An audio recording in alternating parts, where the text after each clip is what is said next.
Welcome to video number 3. In video number 3, what we're primarily going to focus on is how we can tweak the numbers from a traditional whole life policy to a high cash value whole life policy. And what you're going to see is how that affects the first 5 years in regard to the cash value accumulation and also the death benefit amount. So as we've discussed in previous videos, the cost of insurance is always based off of how much death benefit is in force and for how long. So as promised from the end of video number 2, this is going to start getting a lot more interesting and intriguing, and we're really going to pick up some steam here, starting in this video and in all the videos to come up to video 10. Let's jump into slide 1, where we're going to look at some basic numbers with a traditional whole life design versus a high cash value whole life design. Slide 1. We have two different scenarios using the same male age 45. What you'll see highlighted in gray is your traditional whole life design.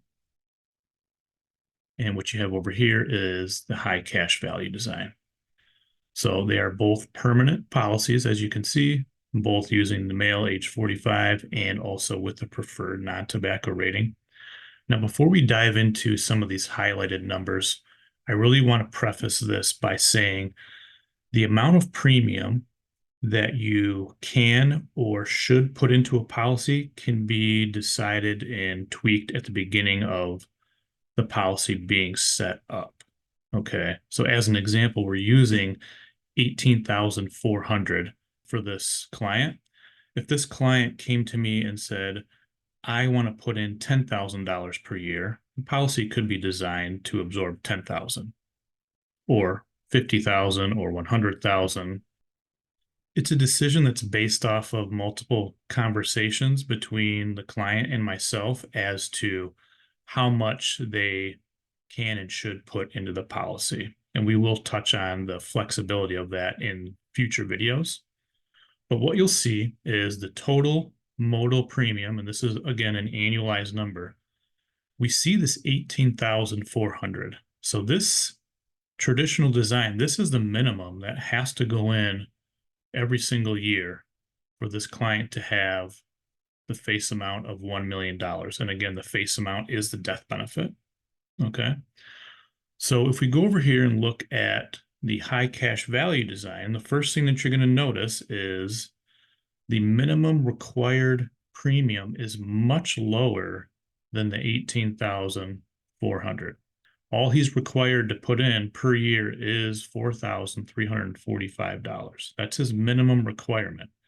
Now he still has the ability to put in up to the 18,400, and that is what you see in this PUA premium. Okay, well, so over here, you'll see that he has the ability to put in an additional $14,054 into the policy at any given time, any given year, on any sort of schedule he chooses. As an example, let's say in the first year, he does decide to put in the full 18,400, which is these two numbers combined. And then he comes to year 2, he says, I only want to put in the minimum right away. And he can choose to filter in this $14,000 at any sort of schedule he likes throughout the year. There is no schedule or requirement for this money to go in. However, in the early years of the policy, this is the money that is going into the cash value. So it is very important to get as much of this money in as possible for the cash value to start growing faster. And in the next slide, we will see how that affects the cash value growth. Okay. The only other thing we're going to focus on in this slide is the face amount, which is the death benefit amount. So you can see there is also a vast difference from the $1 million of death benefit from the traditional whole life design versus the high cash value design. So this is a very important aspect to understand. If you want to have high cash value in your policy, right away, the death benefit is going to have to be much lower than it would be with the whole life design. And we've discussed why that is. And the reason why is because the more death benefit you have, the more expensive that the life insurance will be. So when we can bring this death benefit down significantly, that's what allows us to have the high cash value right away. I will also say this, if you need more death benefit than what you're getting, we can supplement that with a separate term policy. Another thing that you're going to see in the videos to come is that this death benefit may start low, but it will increase and will increase significantly every single year. So as an example, we may get 10 years in and the death benefit may be up to around that $1 million number. So it's very important to understand that death benefit will increase significantly every single year. If you recall from the previous video, we looked at year 5 where the client had put in 92,000 and his cash value was slightly under 52,000. And you'll also notice that in year 1 and in year 2, there is no cash value at all. So after 2 years, the client's contributed 36.8. He has nothing to show for it in his cash value. And again, this is your traditional whole life design. This is why most people are very, very turned off by whole life insurance, and specifically traditional whole life insurance. So what we've touched on previously is how do we manipulate the design of the policy so that we can bring that death benefit down from 1 million to that 345, and what that does for the early years of the cash value. So in this next slide, we're going to look at the first 5 years of the high cash value design. Before I bring that slide up, it is not the end all be all to have the most cash value as possible in year 1. You do want to have at least 50% of what you're putting in cash value, and you can get up quite a bit higher than that. We will look at designs based off of those ratios, but it is not the end all be all. So I just want to bring that to light at this point because it will be very important to understand when we go through the mechanics of how these policies can be tweaked and manipulated. So in this slide, this is what I would call a properly designed policy from a numbers perspective. And again, to recap, the client is still putting in this 18,400 every single year. However, he's only required to put in that 4,500.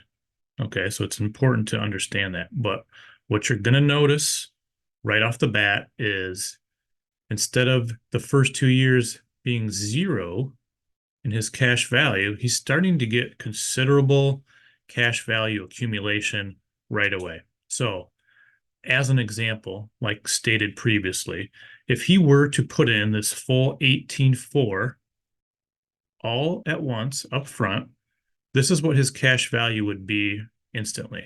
So obviously much higher than 0. This number could be slightly lower. It could be slightly higher. We will get into that. But you want to see a number somewhere around this, right? Again, minimum 50% of what is being paid into the policy from a premium perspective, and we're a little bit over that in this design. You'll also see if you go down to year 3, he's put in 55.2. His cash value is 45.8. But what I want you to see is the spread between the cash value in year 3 and year 4. What do you see, right? You see about a $20,000 spread. So only 18.4 is being contributed, but you see a $20,000 spread. Not quite, but close to it, okay? More than what's being paid in. Look at the spread between year 4, where you have 65,107, and year 5, where you have 86,148. You do see a bigger jump from a spread perspective, that will continue every single year this policy is in force. So the first 5 years are not the most appealing years of these policies. Every year after, you're putting money in and your cash value will grow by more than what you're putting in, and more than what you're putting in, and more and more and more. And that continues to compound and grow. So if you can get past these first 5 years from a very simple numbers perspective, this is an incredible asset that just continues to compound and grow for your entire life. I don't want you to be too focused on the specific numbers. Just generally, you need to be aware that you need to have high cash value in these first couple of years. What we're going to dive into much deeper is how are we able to do this? What do the mechanics of the policy look like? What is required to be attached to the policy from a rider's perspective to achieve these numbers? So in the next video, we're going to look at what is called the base premium, talk through the term rider that we have to add to the policy to achieve this. And we're going to dive deep into what's called the paid up additions rider.